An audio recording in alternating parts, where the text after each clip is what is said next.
Stamattina mi sono alzato, oh bella ciao, bella ciao, bella ciao, ciao, ciao. Stamattina mi sono alzato e ho trovato... Muy buenas noches a todas y todos. Estamos en Rojo y Negro, hoy día 7 de mayo del 2020, compartiendo con ustedes esta transmisión de Rojo y Negro por la radio ESME.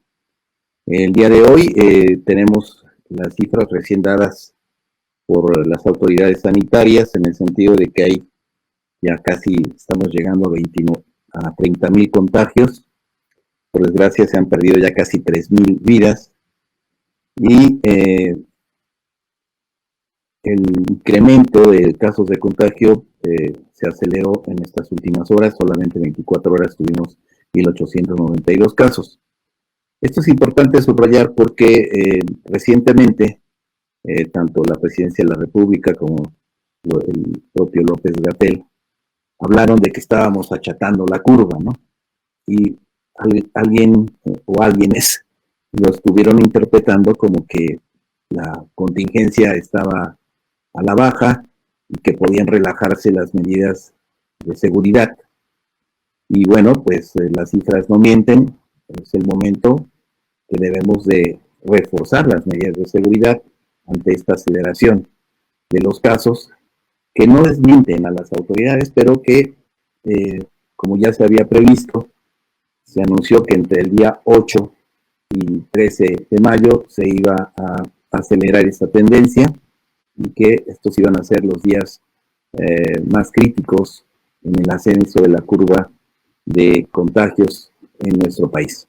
Entonces es muy importante resaltar este hecho para que no pensemos que la situación está superada, que podemos relajar las medidas de confinamiento y que podemos romper con la sana distancia y celebrar acontecimientos o salir a la calle sin protección. Nada, es todo lo contrario, compañeras y compañeros. Hoy tenemos que reforzar nuestras medidas. Y también se menciona porque ha habido en los medios de comunicación mucha atención a la celebración tradicional del Día de la Madre, el 10 de mayo. Y presume que algún sector de la población pueda, como ocurrió en el Día del Niño, la celebración de la Semana Santa, motivar a que la gente se reúna en grupo. Y bueno, pues la recomendación que se ha hecho es que esto pudiera ser de alto riesgo y que lo que tenemos que hacer es buscar otras formas de celebración, de cumplir con esta tradición mexicana de celebrar el Día de la Madre, pero hacerlo en una modalidad que resguarde la salud tanto de nuestras familiares, nuestras madres, como también de nuestras familias. Y entonces hay que inventar cómo podemos no dejar pasar esta fecha, pero cumpliendo con estas estrictas medidas de confinamiento a la distancia que hemos venido desarrollando durante los últimos más de 40 días. Esto es muy importante para nosotros porque también, por desgracia, nosotros hemos ya recibido información de compañeros que han fallecido por esta causa y de compañeros que están en tratamiento médico precisamente por el contagio del COVID-19. Tenemos aquí también, en ese sentido, pues condolencias para compañeros que recién fallecieron. No estamos diciendo que tenga que ver necesariamente con la pandemia, pero que desgraciadamente perdieron la vida. Están los compañeros Jesús García Ortega de Agencia Foránea, el compañero Rogelio López Mendoza del Departamento de Telecomunicaciones, el compañero Miguel Riveros Hernández de Líneas Aéreas y el compañero Enrique Vázquez Soto de la División Necaxa. Ellos, como toda la resistencia a lo largo de 10 años, se mantuvieron firmes en la defensa de nuestra organización sindical y el derecho al trabajo, y por tanto el Sindicato Mexicano de Electricistas les reconoce su valiosa contribución a la lucha y se solidariza con sus familiares. Deseándoles de parte de nuestro compañero secretario general Martínez Plaza Flores, pues una pronta resignación y que descansen en paz nuestros compañeros. El día de hoy vamos a comentar en el segundo bloque de nuestro programa una entrevista recién publicada en la revista Petróleo y Energía a nuestro compañero secretario general. Más adelante, en el tercer bloque, vamos a tener la participación de un joven economista egresado de la Universidad Nacional Autónoma de México, quien nos va a aportar su análisis respecto a la crisis económica que estamos viviendo actualmente. ¿Cuál es la perspectiva? ¿Cuáles son las diferencias entre los distintos proyectos de reactivación económica que se están presentando por la parte empresarial, por algunos sindicatos, ¿no? Y qué representan en esta situación que ahora vivimos y que requiere de efectivamente una estrategia de reactivación económica que no solamente resuelva en lo inmediato el tema económico, sino que también se oriente hacia una mayor justicia social en nuestro país. La devastación neoliberal, como ya alcanzamos a ver en el tema de la salud, desmanteló el sistema de seguridad social y también hay todo un conjunto de problemas derivados de este despojo neoliberal, incluyendo nosotros mismos como parte de la violación al Estado de Derecho en nuestro país por el gobierno de Felipe Calderón Hinojosa, que hoy se reconoce en las investigaciones tenía vínculos con el crimen organizado. Esa es la agenda del día de hoy, compañeros. Vamos a comentar también algunas otras noticias que son de interés para los trabajadores y respecto a la pandemia, como ya se observa en algunos países del mundo, hay un intento pues de flexibilizar el confinamiento de las personas en países como España, Italia, Inglaterra, pero en todos los casos se advierte el riesgo de lo que la Organización Mundial de la Salud llama el rebrote, de que pueda surgir nuevos contagios y que estos se puedan extender, se puedan multiplicar en determinado espacio geográfico. Y entonces hay también cuidado de que la reactivación de la sociedad y del levantamiento flexible de escalonado de estas medidas de confinamiento también no vaya a derivar en un contragolpe del virus. Y así lo han dicho, en el caso particular de México, el mismo subsecretario de Prevención habló que es probable que para el mes de octubre tuviéramos, ya una vez controlada esta curva del mes de agosto, en el mes de octubre tuviéramos riesgo de un rebrote de la pandemia en nuestro país. Por eso es que tenemos que entender que este virus, mientras no exista una vacuna que permita finalmente derrotarlo en forma definitiva, pues vamos a estar viviendo bajo esta situación, bajo estas condiciones, y es por eso que estamos recomendando pues continuar con las indicaciones que nos dan las autoridades del país, el Consejo General de Salud, y que vayamos entonces acompañando esta lucha por la vida, por la salud de nuestras personas y de nuestros familiares, de nuestros compañeros de trabajo, que en algunos casos, como los que están laborando en actividades sustantivas como la generación eléctrica, siguen laborando con todas las medidas de seguridad necesarias para el caso, pero están trabajando. Entonces, vamos a un corte y regresamos con el análisis de la entrevista a nuestro compañero secretario general.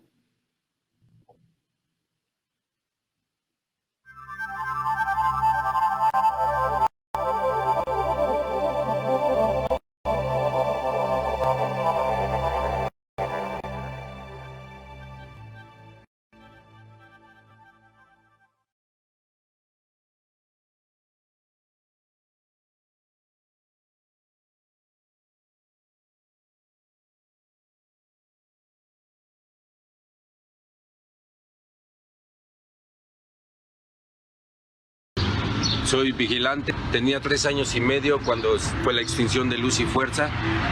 De ahí para Real han sido años difíciles, un chingo de lucha, un chingo de huesos. Ver a la familia no poderle dar lo que se merece es lo único loco. De ahí en fuera, aquí lo hemos aprendido. Gracias a Dios y a mi secretario Martín Esparza, que nos da la pinche fuerza. Con todo. En los liquidados, hay que ser así, carnal, hay que ser hombrecitos. Te fuiste, no defendiste lo que te... Tu papá, tu abuelo te heredaron, no lo tuviste para defenderlo. Ahora, papi, ni modo, nosotros luchando, echándole voz, con todo. Ya te pregunto, ¿tú dónde estabas cuando nosotros teníamos al sindicato, carnal? ¿Dónde?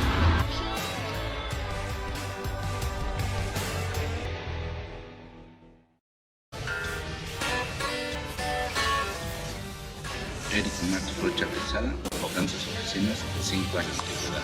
Pues a raíz del decreto de... Muy buenas tardes, les habla Jorge Jesús. El espurio en los próximos Felipe minutos Calderón, tendremos el honor de estar hablando con el señor continuamos presidente apoyando de al la SME. República Bolivariana de Venezuela, Nicolás Hemos Maduro, apoyado de distintas maneras.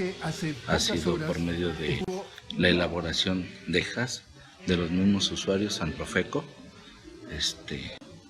Ahorita estamos apoyando también aquí, asistiendo y dándole lucha con marchas, mítines y pues estando presentes, ¿no?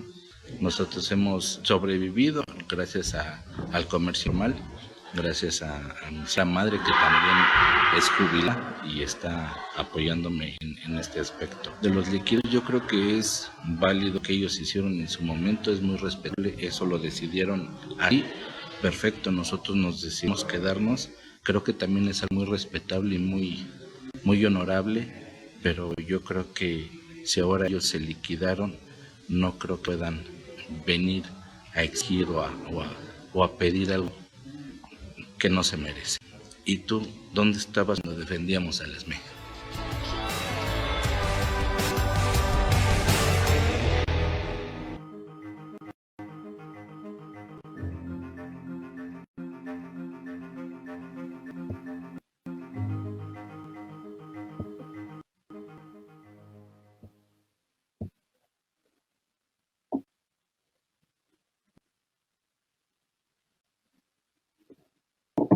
Regresamos, compañeros, a Rojo y Negro. Como les habíamos comentado, vamos a comentar la entrevista que le hiciera la revista Petróleo y Energía a nuestro compañero secretario general Martín Esparza Flores, a donde se explica nuestra participación en el mercado eléctrico, cuál es el origen, cuáles son las consecuencias y cuál es nuestra postura respecto a la reforma energética y el estado actual que guarda el sector eléctrico en nuestro país. En principio, esta entrevista inicia con una pregunta clave para nosotros. ¿Cómo es que el SME llega al sector eléctrico como participante en el mercado después de la extinción de su fuente de trabajo, la antigua Luz y Fuerza del Centro? Es importante esta pregunta porque, como ustedes saben, los grupos de oposición que se liquidaron, que esquirolearon al principio del inicio de la lucha de resistencia, abandonaron, tomaron su decisión de no respaldar los acuerdos de la Asamblea General, y esto los apartó del desarrollo de una lucha que duró 10 años.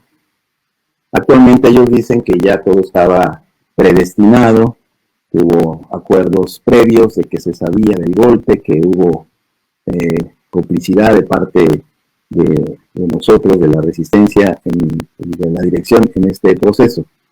Bueno, tenemos que desmentir esa tesis, en tanto que lo que busca es justificar el hecho de que hayan renunciado a la protección del sindicato, de que hayan cobrado su liquidación, violentando los acuerdos de la Asamblea General. Y hoy se justifican diciendo de que había ya un complot en marcha. Lo que nosotros decimos al respecto es que quienes generaron las condiciones óptimas para el golpe fueron precisamente quienes hoy encabezan a los grupos de oposición que quieren todo para todo.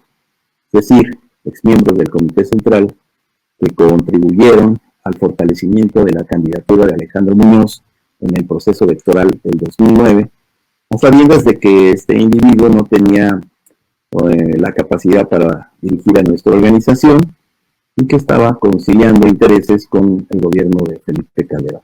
La prueba está en que cuando su planilla, que él encabezó, solicitó la nulidad del proceso electoral, y bueno, las autoridades de entonces, con Javier Lozano a la cabeza, pues de inmediato le dieron la razón a estos disidentes, nos negaron la toma de nota para nuestro compañero secretario general legítima y democráticamente electo, y esto generó una situación de indefensión jurídica, de división interna, que el gobierno federal de Felipe Calderón aprovechó para golpear al Sindicato Mexicano de Electricistas.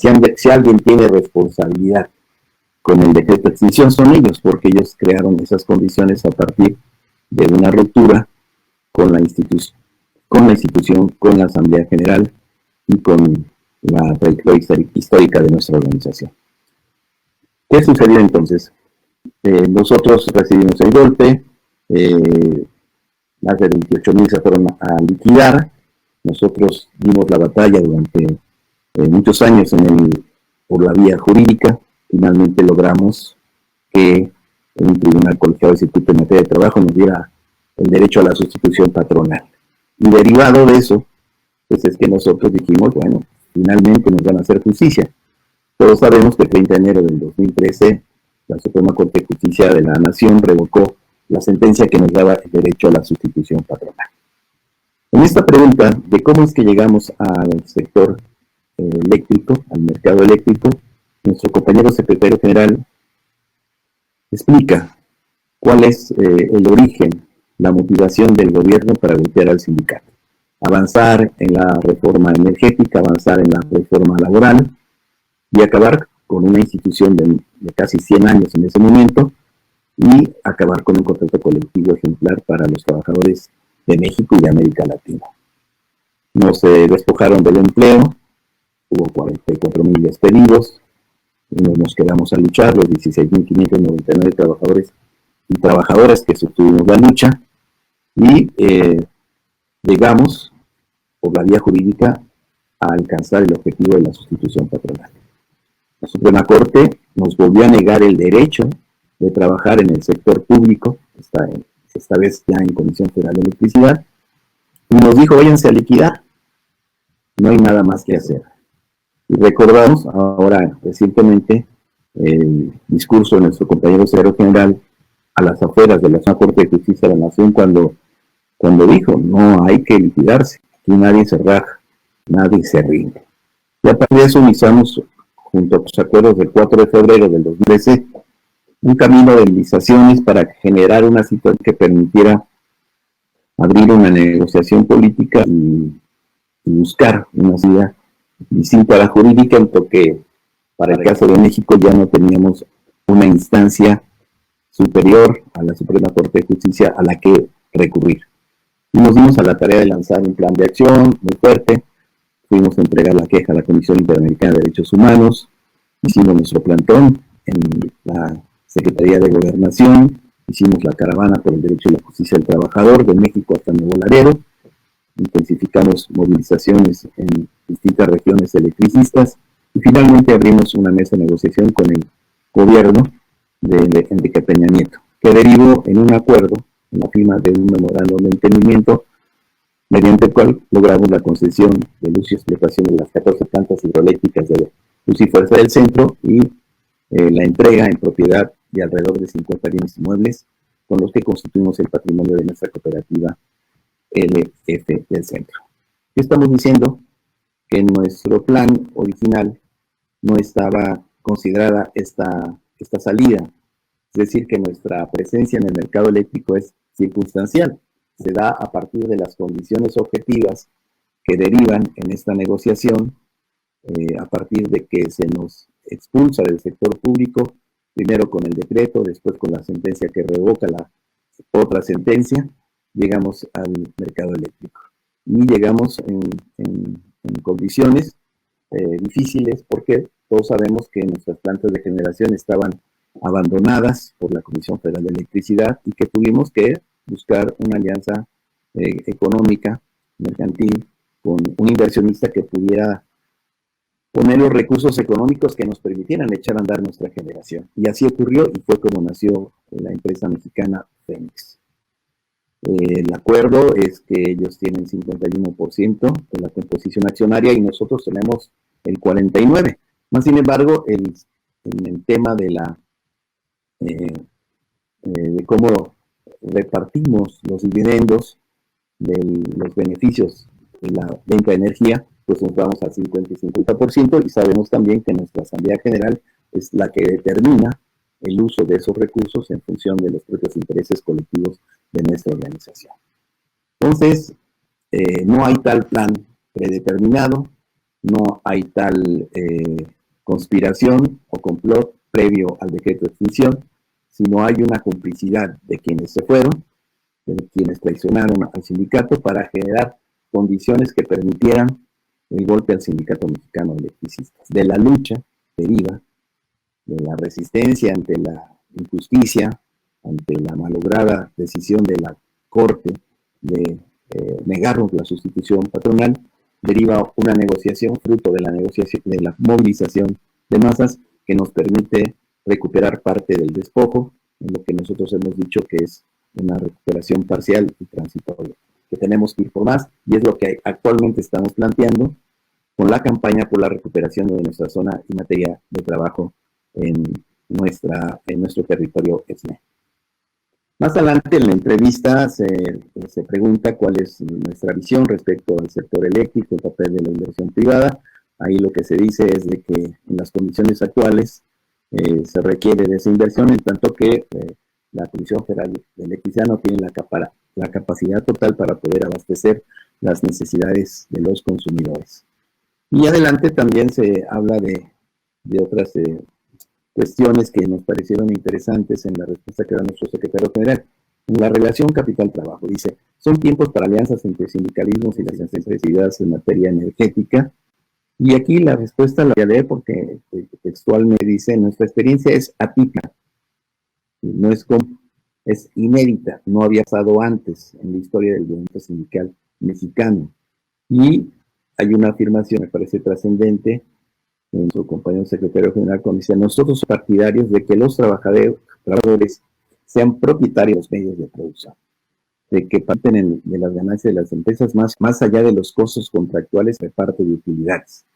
Porque si se dan cuenta, hay una diferencia. Cuando estábamos en Luz y Fuerza del Centro, primero, nunca tuvimos un reparto de utilidades, porque desde que yo conozco siempre se manejó que la empresa Luz y Fuerza del Centro estaba en números rojos. Nunca supimos de qué era un reto de utilidades. Por otro lado, la forma en cómo nosotros recibíamos, digamos, los beneficios de la venta de energía, después de que había un justo sistema de compraventa en bloque y de energía comprada cara y vendida barata, recibíamos en relación a nuestro trabajo los beneficios de la cooperación colectiva, que tenían un costo de operación para la empresa, pero nunca vimos dividendos, nunca vimos otros beneficios del sector.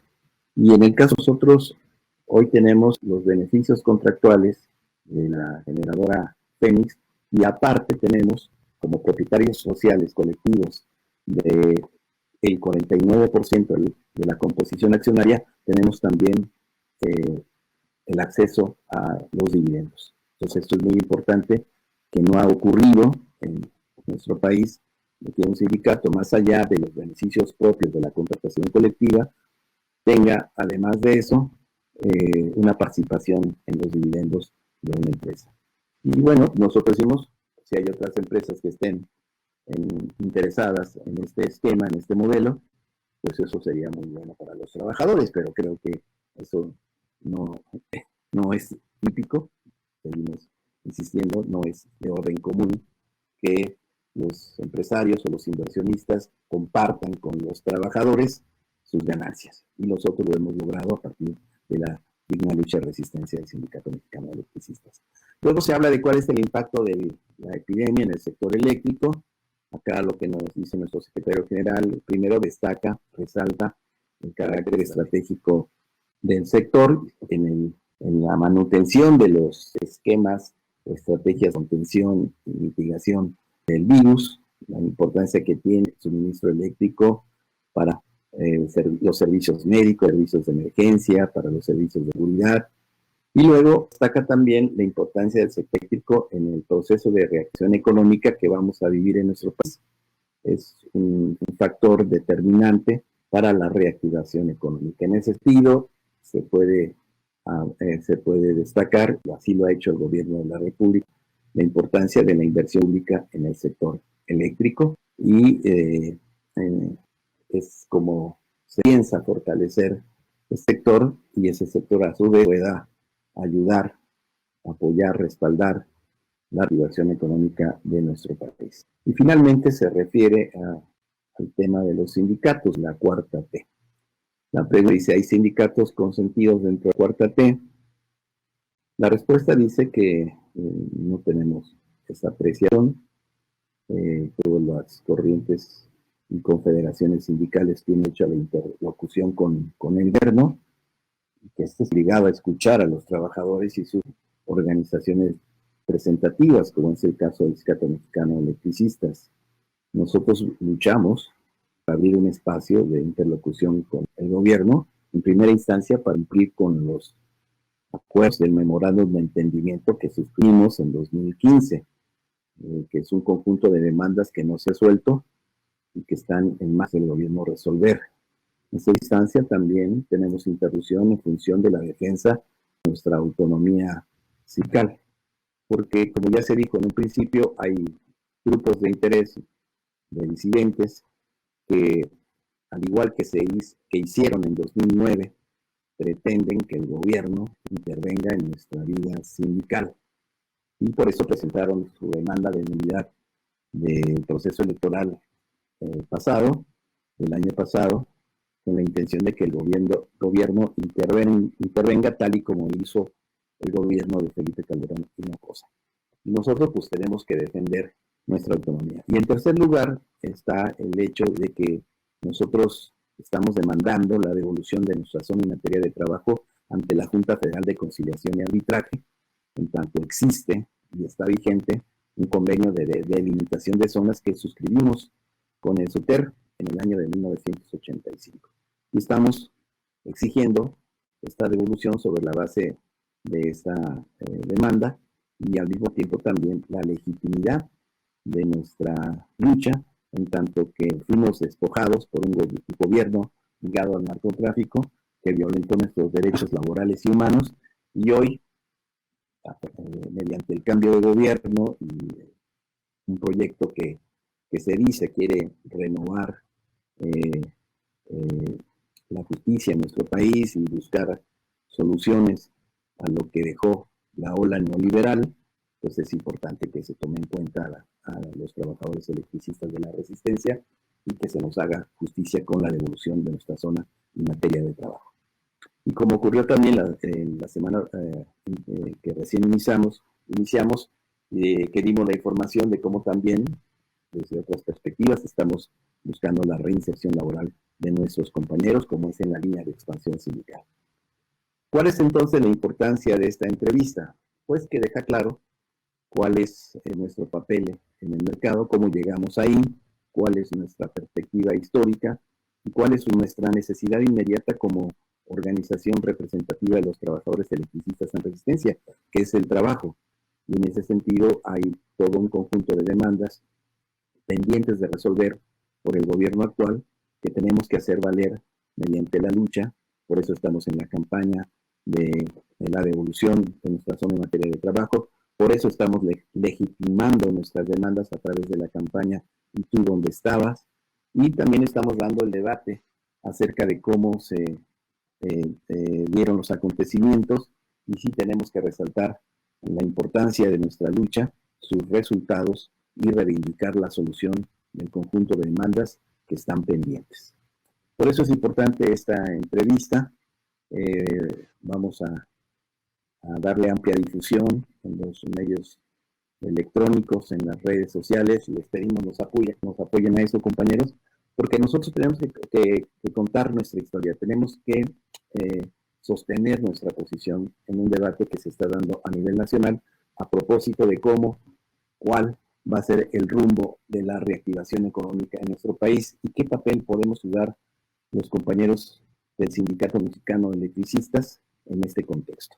Esta es la importancia, recomendamos una lectura analítica de esta entrevista y también su amplia difusión, compañeros. Va a haber más oportunidades de lanzar una iniciativa para tener mayor presencia en los medios de comunicación y que esto pueda servir para clarificarle a la opinión pública, para reafirmarle al gobierno federal y para autentificar nuestras propias demandas, esta lucha que también se da a través de los medios de comunicación y de las redes sociales. Vamos a un corte, compañeros, y regresamos a Rojo y Negro.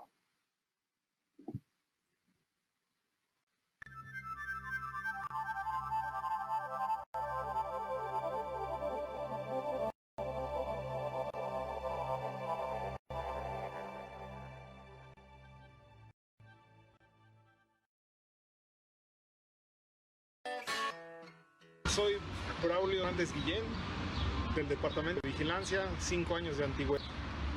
Pues cuando nos dio esto, pues tuvimos que hacer de todo, nos quedamos aquí, llevamos 10 años luchando, haciendo trabajos de todos. Nosotros nos quedamos en el estacionamiento, ayudando aquí al sindicato, anduve de Uber, taxista, y pues he tratado de sacar familia adelante.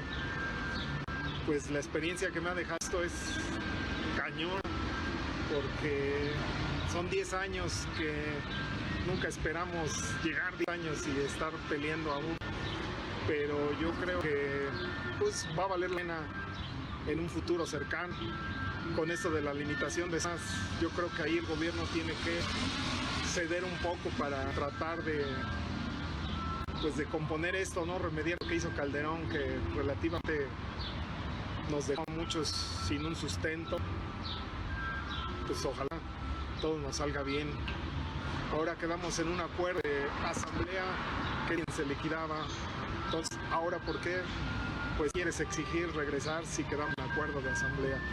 Compañero, ¿dónde estaban? El sindicato te ocupó, te necesitó.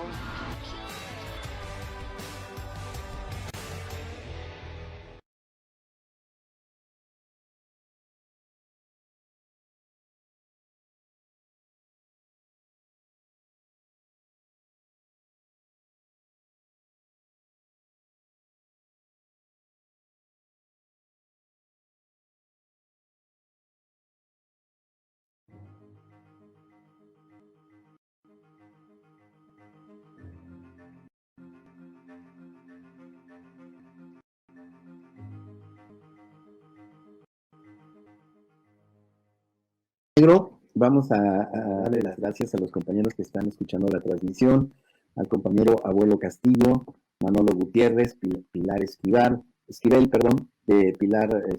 Adrián Tlapa, Roberto Alcántara, Lili Lino, Rayo Ortiz, Jorge Solórzano, Ángel Hernández, Rocío de la Rosa Rojas, Fátima Parra, Manuel Martínez Ramírez, Manuel Espinosa, Héctor García Franco, Angélica Ruelas Herrera, Pedro Rodríguez, Óscar Alex, Gabriel Soto Roldán, José de Jesús Lira, Enrique López Rodríguez, Antonio Ramírez, Flex Bersequer y José Alberto López Díaz. A todos ellos les damos las gracias por estar escuchando esta transmisión de Rojo y Negro. Ahora vamos a nuestra entrevista del día de hoy. Tenemos ya en la línea al compañero Winebaldo Gómez Zupa. Él es licenciado en Economía por la Universidad Nacional Autónoma de México, es maestro en Ciencias Sociales por la Universidad Autónoma Metropolitana y doctor en Estudios Laborales por la misma universidad. Actualmente es investigador del Centro de Investigación Laboral y Asesoría Sindical, el CILAS, en temas energéticos y de la industria manufacturera. Es profesor en la Facultad de Economía de la Universidad Nacional Autónoma de México, impartiendo los cursos de Economía Política y Hegemonía Mundial y Capitalismo Contemporáneo. Buenas noches, compañero Winebaldo, ¿cómo estás? Hola, buenas noches, muchas gracias por la invitación. Pues están escuchando aquí los compañeros del Sindicato Mexicano de Electricistas y otras personas que escuchan la transmisión. Y bueno, el tema que queremos abordar contigo es el tema de la crisis económica. Se dice que vamos a vivir a nivel global una crisis semejante a la Gran Depresión de 1929. Y bueno, pues muchos nos preguntamos ¿y qué pasó en 1929? Que es tan grave como lo que está ocurriendo actualmente. Si nos quisieras ilustrar un poco sobre esta crisis del principio del siglo pasado, cuál fue su origen, en qué derivó y cómo, y cuáles son las razones, ¿no? Porque ahora se compara con lo que está ocurriendo en nuestro planeta. Sí, mire, las comparaciones siempre son importantes un poco para mantener un punto de referencia. Lo que sucedió en 1929, digamos que es la comparación inmediata, la crisis más grande que tiene el modo de producción capitalista, tiene su origen en un boom especulativo que se da derivado del incremento comercial y los desarrollos tecnológicos, y entonces hay una inversión masiva en empresas en las cuales pues no se tenía sustento hacia dónde se podían dirigir, digamos, sus ganancias. La interpretación de crisis, sobre todo desde el marxismo, estriba en el propio desarrollo de las fuerzas productivas. Es decir, para Marx el concepto de crisis es un momento coyuntural en el cual las fuerzas productivas, que es toda la maquinaria y toda la tecnología, empiezan a desplazar a la fuerza del trabajo, al trabajo vivo. Esto es lo que él va a ubicar como la elevación de la composición orgánica del capital.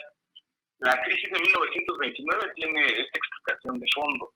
Vemos un desarrollo de las fuerzas productivas a lo largo del siglo XIX, la maquinización prácticamente de todas las actividades productivas y el desplazamiento de gran parte de la fuerza de trabajo, que es la que genera el valor y el plusvalor en el mundo capitalista, y observamos una caída en las tasas de ganancia.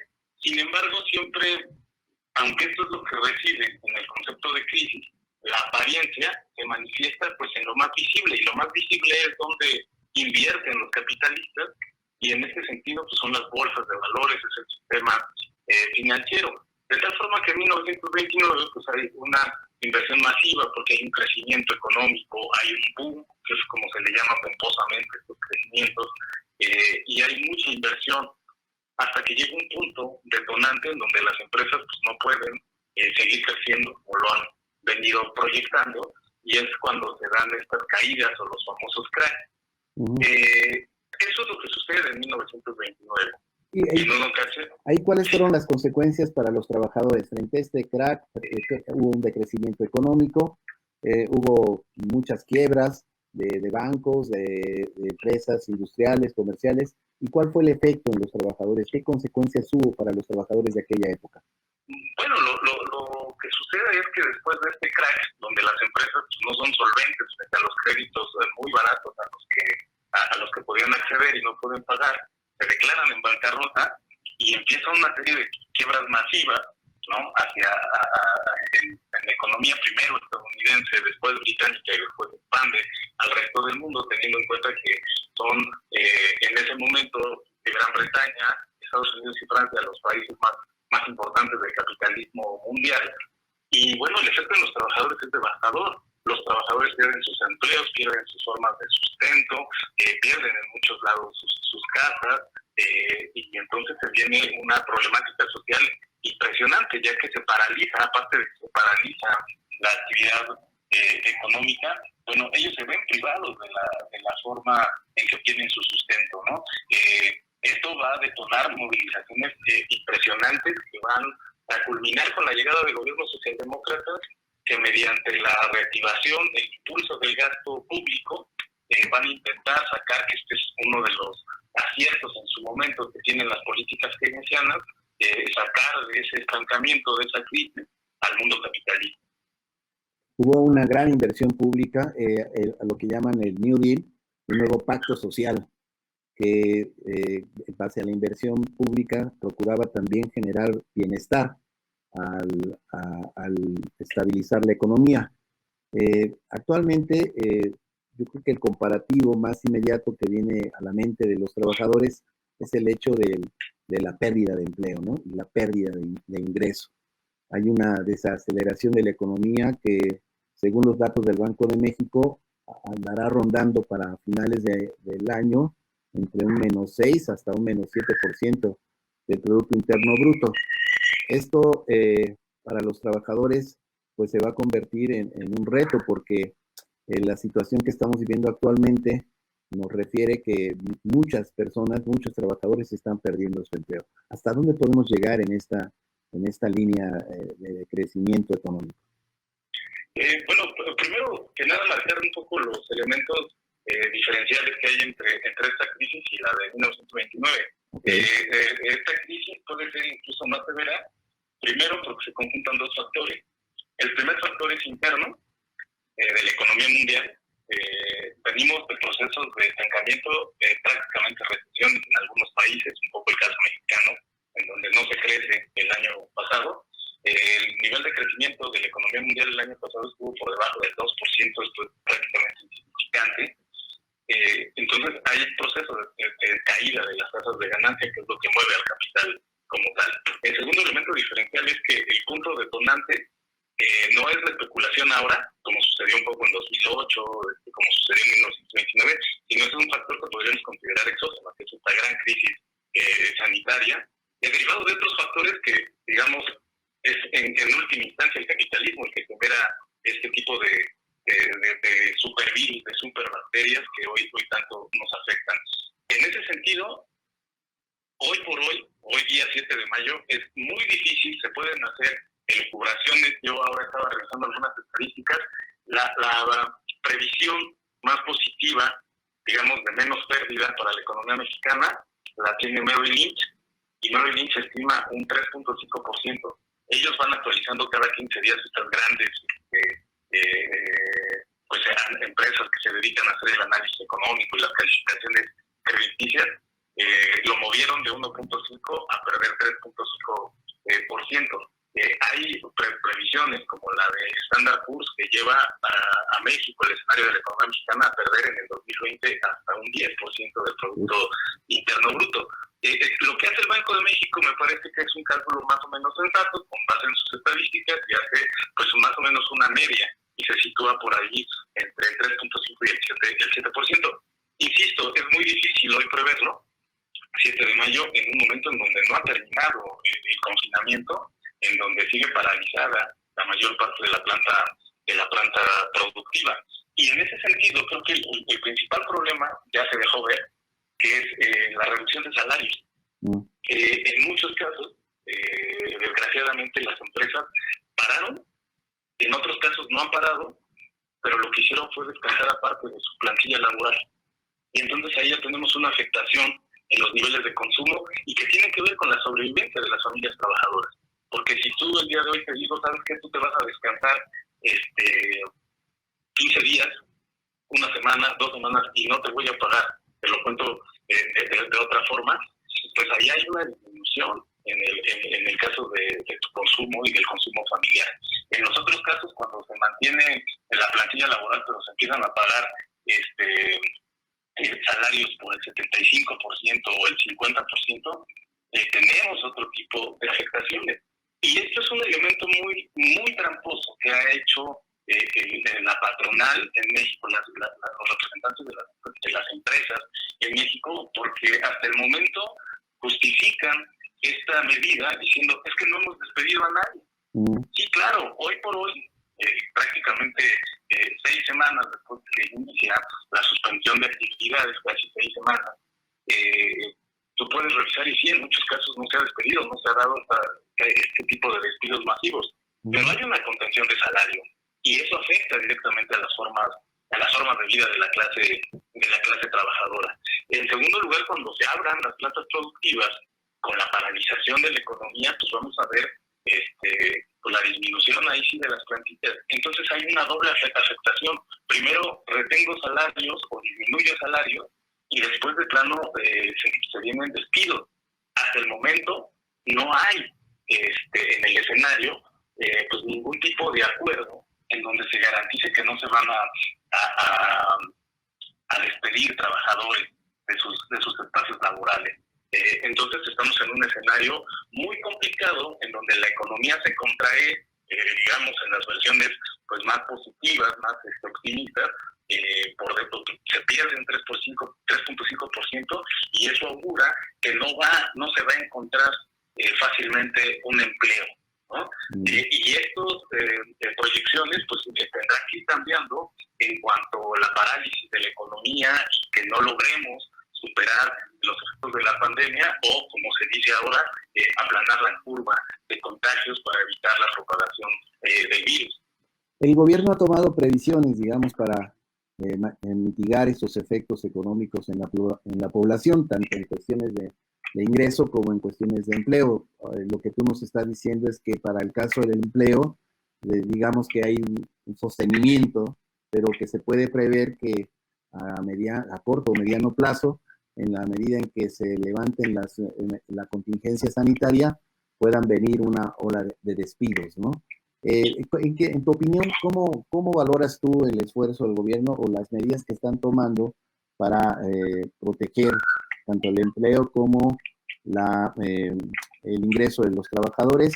Y enseguida, si estas medidas, junto con otras que también ya se anunciaron, de mayor inversión pública, de mantener sus megaproyectos, de no endeudarse, de mayor inversión pública en el sector salud y demás, puedan servir para reactivar la economía. En principio nos defiende bien, y en segunda, esto puede realmente constituirse como una vía para la reactivación económica del país y no llegar al fondo como esa predicción del menos 10%, que solamente sería incluso superior a lo que sufrimos en la crisis del 2008-2009.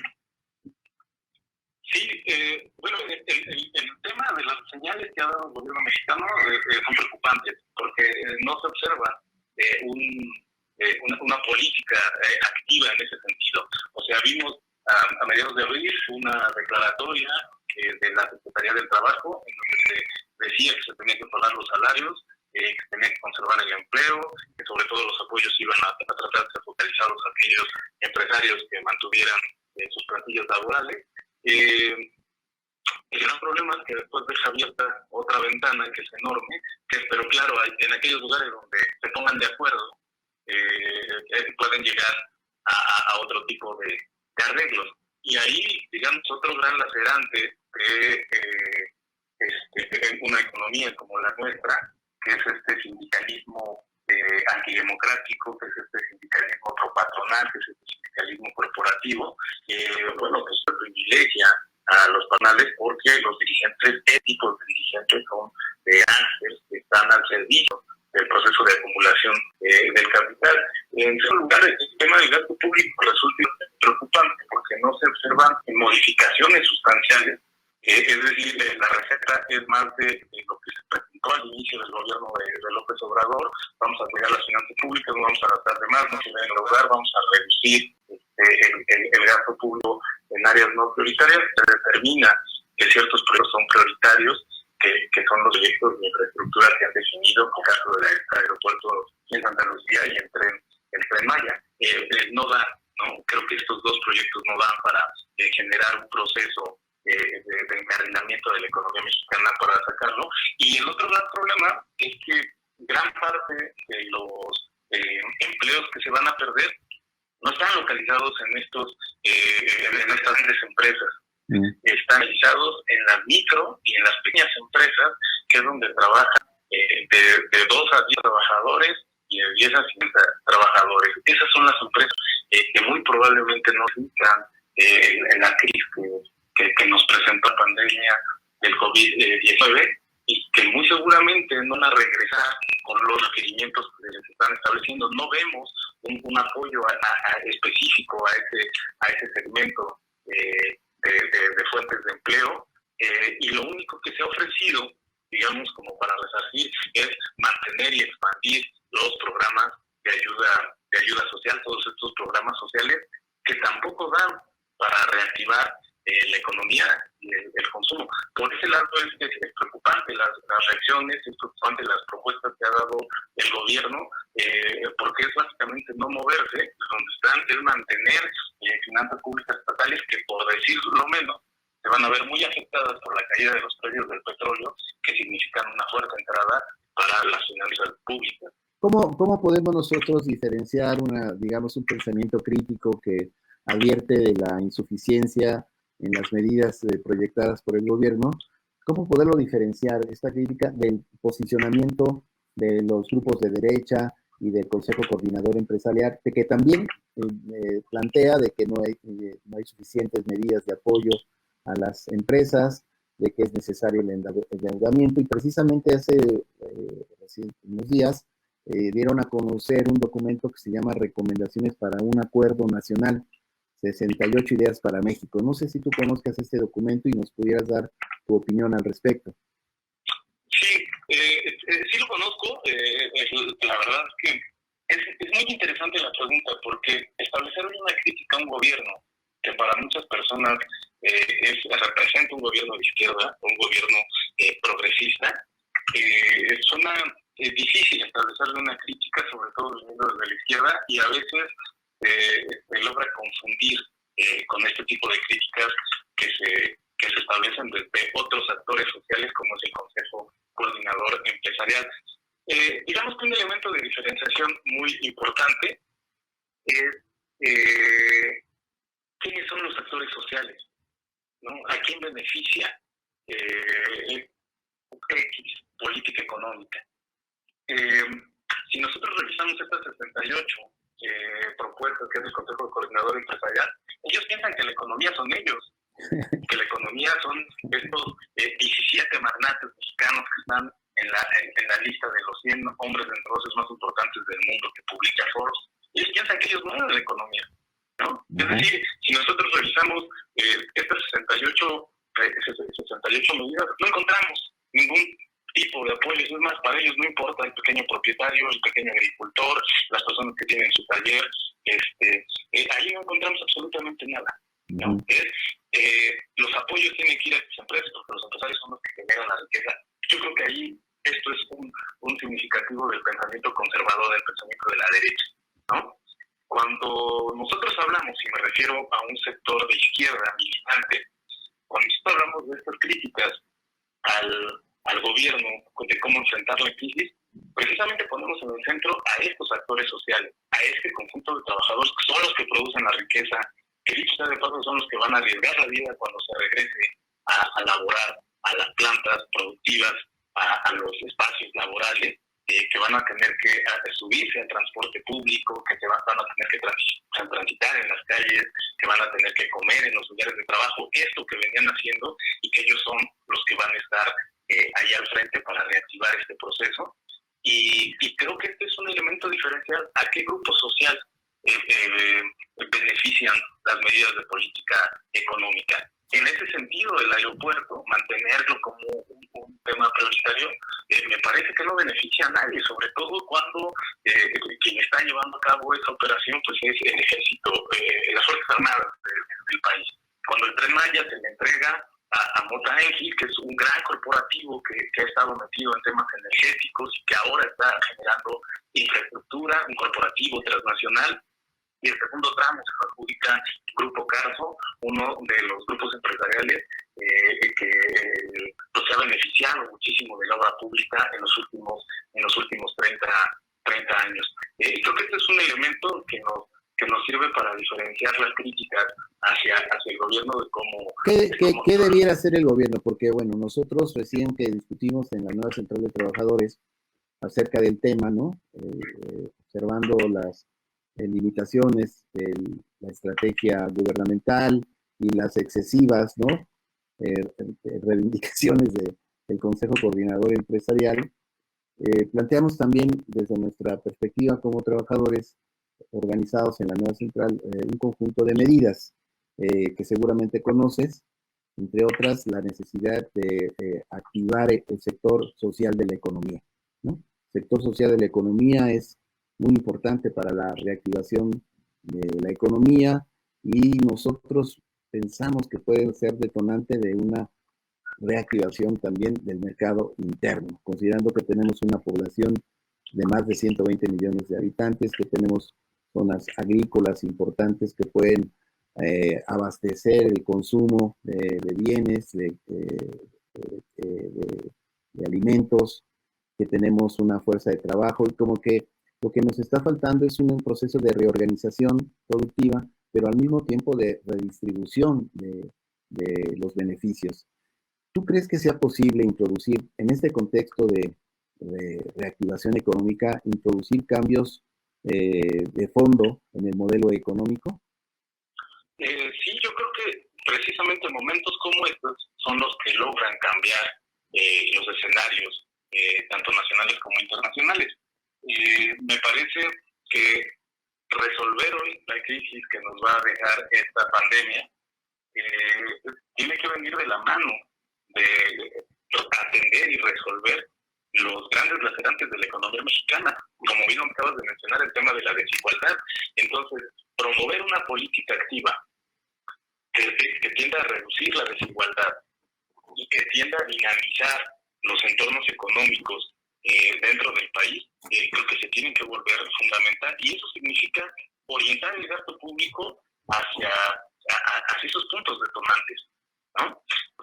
Por su parte, pues creo que esto que lo han dado como un elemento de política, ¿no? Sobre todo en la comunicación matutina que tiene el presidente de la República, de exigirle a los grandes corporativos que fueron beneficiados de la exención de impuestos en el pasado, que ahora paguen lo que corresponde. Creo que eso sería fundamental. Y reorientar esa captación de recursos extraordinarios a dinamizar los sectores que son detonantes de este proceso, ¿no? Creo que hoy la epidemia del COVID-19 nos deja ver desnuda grandes problemas en los que estamos presentes. Y yo creo que todos los que estamos en este programa hemos viajado en el metro entre 6 de la mañana y 9 de la mañana. ¿Cómo mantienes la sana distancia en la principal urbe del país con sistemas de transporte público de esa naturaleza, el metro, el metrobús, el tren ligero, los micros, los camiones, etcétera? Es prácticamente imposible. ¿Por qué? Porque no hay una generación de infraestructura. Porque la infraestructura en el pasado se le dejaban a los cuates que por ahorrarse algunos pesos no pensaban en la viabilidad, en la comodidad, en la velocidad del transporte, sino en cómo extraer más ganancia y gastar menos. Un ejemplo que me gustaría poner, sobre todo porque por la zona en la que vivo me toca mucho, el caso del tren suburbano. Eso fue como un proyecto y lo presentaban como acercarnos a las vías de comunicación de España, de Japón, etcétera, y lo que hicieron fue hacer las estaciones lo más distantes posible. ¿Para qué? Pues para no tener que invertir en más estaciones, y después de empezar a espaciar cada vez más los trenes para que fueran saturados y gastaran cada vez menos, de tal forma que en 3 años de operación recuperaron rápidamente la inversión y hoy están ganando con formas bastante ventajosas. Entonces, ese tipo de generación de infraestructura que tienden a dinamizar la economía, creo que es donde tendría que estar pensando el gobierno mexicano. Me parece que ubicar estos sectores sociales, que son los más desprotegidos, los más vulnerables, no solo por la epidemia, sino también por los 30, 50 años de desarrollo capitalista en México, en los 30 años de desarrollo neoliberal, que los ha puesto en esta condición. En todo el mundo se habla que como parte de la reactivación económica, los estados deben de jugar un papel más activo en la regulación del mercado y en la participación de inversiones públicas en sectores estratégicos de la economía, no solamente de carácter productivo, sino también de carácter social, ¿no? Como es el sector de la salud. Nos parece que esto está como discutiéndose a nivel internacional, y como que hay algunas tendencias a que efectivamente se pueda fortalecer el papel del Estado en la economía, digamos, orientado a la reactivación económica y también a introducir cambios, ¿no?, en la correlación entre el trabajo y el capital y procurar un bienestar, ¿no? e incluso algunos centros financieros mencionaron cosas como las que estoy diciendo. Días después se retractaron, se recularon, pero creo que es algo importante, ¿no? Cuando empezamos hablando de la crisis del 29 y cuál fue el factor determinante, el nuevo pacto social, el papel del Estado en la economía, podríamos pensar que en las condiciones actuales esta podría ser la salida más viable y no repetir, como quiere el Consejo Coordinador Empresarial, la misma receta neoliberal para las crisis cíclicas, ¿no? Reactivar conservando sus utilidades, sus ganancias, ¿no? Y sacrificando al pueblo trabajador. Sí, precisamente aquí es donde, digamos, todo el pensamiento antisistémico se tiene que poner en marcha, porque plantear estos esquemas de dejar de buscar la ganancia como última finalidad de la vida, porque creo que hoy ante lo que estamos es la pérdida de la vida misma como tal, y tal parece que hay pues una extraña sensación, sobre todo de estos grupos como el Consejo Coordinador Empresarial, de exigir la vuelta a la normalidad. No, señores, no podemos regresar a la normalidad, ¿no? La normalidad nos ha traído hasta acá. Entonces, me parece que hoy pensar, diseñar un nuevo pacto social implica la actuación de estos nuevos actores sociales que han cuestionado este sistema, de todo el sector que está en condiciones vulnerables, que han sido los damnificados, y evidentemente allí tiene que existir un proceso de redistribución de la riqueza. O sea, paradójicamente hemos generado millones de pobres, pero también hemos generado un puñado de supermillonarios que le disputan a los países más desarrollados y más importantes del mundo capitalista con sus fortunas. Entonces, eso fue lo que ciñó el desarrollo de los gobiernos neoliberales en la economía mexicana. Hoy por hoy eso se tendría que revertir, y eso significaría acabar con los compadrazgos, acabar con las designaciones directas, con las asignaciones directas, tanto de obra pública como de contratos, y la reorientación del gasto público hacia necesidades o hacia elementos de primera necesidad. Uno de ellos es la salud pública. O sea, venimos de un proceso de desmantelamiento del sector de salud, que claro, cuando aparecen epidemias como esta, pues simple y sencillamente no podemos hacerle frente. Hay un dato muy interesante que está por ahí con las estadísticas que se presentan de la epidemia. El nivel de mortalidad, aunque México no ha tenido los contagios ni de cerca de países como Italia, Estados Unidos, Alemania, Francia, Brasil, ¿no? Sí, el nivel de mortalidad es mucho mayor. O sea, mientras que el mundo tiene un 6.8 de mortalidad de personas infectadas con el COVID-19, México está cerca del 10%, del 9.8%. ¿Por qué se establece esto? Bueno, porque tenemos una población de riesgo considerable. Tenemos gran parte de nuestra población con condiciones de obesidad, con condiciones de hipertensión, con condiciones de diabetes derivado del cambio de patrones de alimentación, y eso tiene que ver con esquemas de salud pública que se abandonaron, ¿no? Y bueno, pues evidentemente cuando una infección de estas, un virus como esta ataca, es muy probable que personas con esa atención grave terminen falleciendo. Entonces no se ha atendido la salud pública. Hoy no se pueden desarrollar esquemas de educación básica a distancia, porque gran parte de las familias de nuestros estudiantes, no solo en la educación básica, se podría decir también en educación universitaria, no tienen acceso a una computadora, no tienen acceso a un internet de calidad que les permita atender las necesidades educativas en un momento como este. Entonces es símbolo de que se han abandonado las formas de reproducción social que beneficien a las mayorías por buscar extraer la ganancia o las superganancias de unos cuantos. Muy bien, pues hay muchas más cosas que decir. Vamos a dejar hasta aquí esta entrevista. Nos queda muy claro que necesitamos una economía para el bienestar de la sociedad y en particular para el bienestar de la clase trabajadora. Willy, pues muchas gracias. Vamos a estar en contacto contigo. Se quedaron muchos temas ahí en el tintero y esperamos volver a contar con tu presencia para platicar más sobre la economía y los proyectos de reactivación de frente a esta crisis económica global. Muchas gracias, Willy. ¿Algo que quieras decir? No, pues agradecer la invitación. Para mí siempre es un orgullo, y siempre lo digo en cualquier lugar al que me invitan, es un orgullo participar con ustedes. Son ejemplo de un sector que ha enfrentado al poder, que ha enfrentado a los grupos que pretenden desestructurar los elementos de defensa de la clase trabajadora, y me parece que en ese sentido abrir estos canales de comunicación, de información para la clase trabajadora es una labor muy importante, porque tenemos que generar información para los trabajadores, comprender estas situaciones por las que estamos atravesando de los trabajadores, y alternativas para los trabajadores.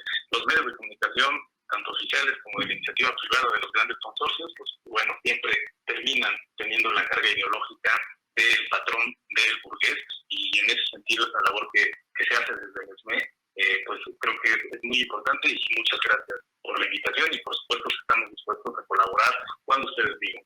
Muchas gracias a ti, Willy, muy buenas noches, y agradecimiento a nombre de toda la organización y de nuestro auditorio por tu participación en esta entrega de Rojo y Negro. Nos vemos en la próxima, Willy. Muchas gracias. Vale. Bueno, pues ya escucharon ustedes el planteamiento crítico y propositivo de nuestro compañero Willy. También queremos agradecerle a él y a los compañeros Andrés Díaz, Camilo Bobadilla, Luis López, Francisco Alejandro Guzmán, Piña, Felipe Caloso, Félix Moras, Freddy Ramírez Vázquez, Roberto Baggio, Ariel Zamora, por habernos acompañado en esta edición de Rojo y Negro. Quiero concluir la transmisión diciendo dos cosas. Lo primero es de que ante esta situación que se describe como dramática para los trabajadores mexicanos, que todavía no alcanzamos a ver todos los efectos negativos de la parálisis económica, las formas de reactivación que pueden ser también dolorosas o de daño para la clase trabajadora, que pueden sucederse a partir de el inicio de las actividades económicas, las insuficiencias que puede tener un planteamiento que pretende respaldar a los grupos sociales más vulnerables, pero que no alcanza a generar cambios estructurales en el modelo económico que puedan ir en esa dirección de una mejor distribución de la riqueza y un respeto a los derechos humanos, sociales y económicos de la clase trabajadora.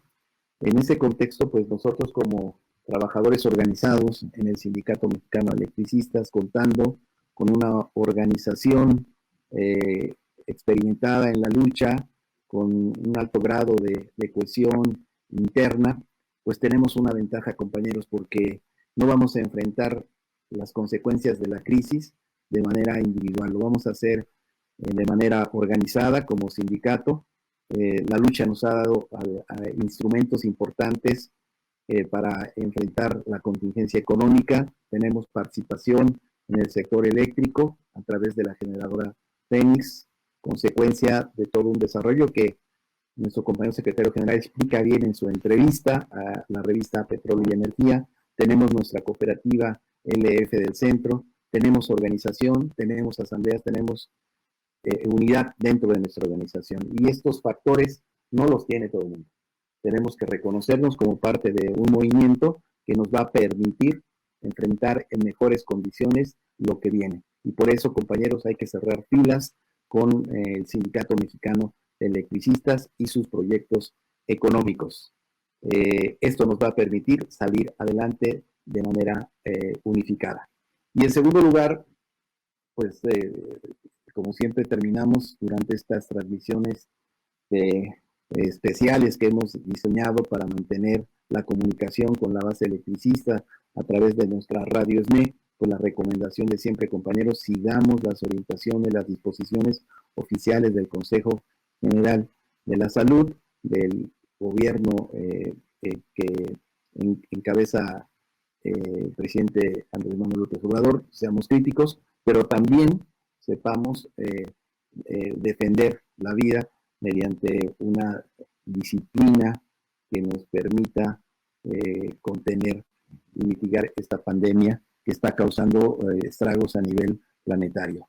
organizados de frente a lo que viene, con propuestas concretas de cómo podemos reactivar nuestro mercado interno, con los instrumentos económicos que nos hemos dado a lo largo de la lucha de resistencia, saldremos adelante. Cuídense mucho, compañeros, y viva el Sindicato Mexicano de Electricistas. Hasta la próxima, Rojinegro.